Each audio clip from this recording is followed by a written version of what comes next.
Pumanaw na ang owner ng property? Safe ba itong bilhin? Ano ang dapat alamin bago bumili? Good morning, good learning everyone. This is your Kuya Francis and I'm your Kuya Broker.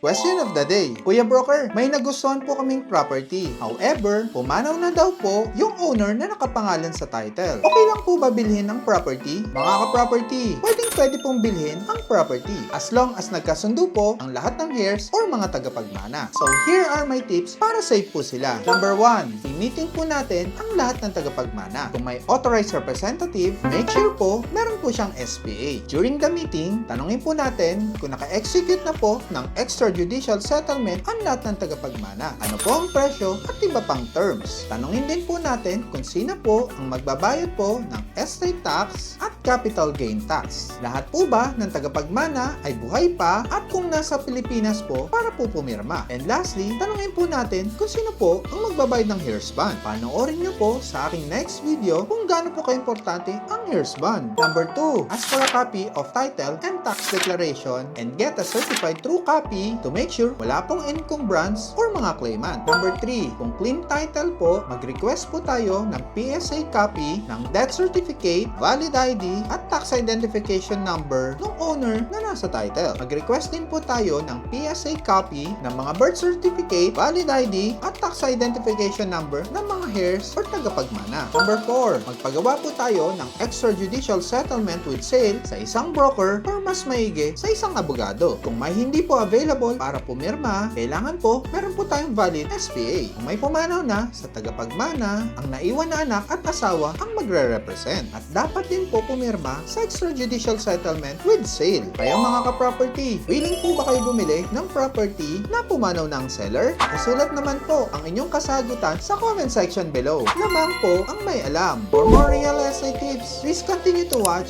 Kuya Broker social media channels. Pasuyin na din po, paki-like and share po ang aming mga videos. Again, this is your Kuya Broker. God bless po sa ating lahat.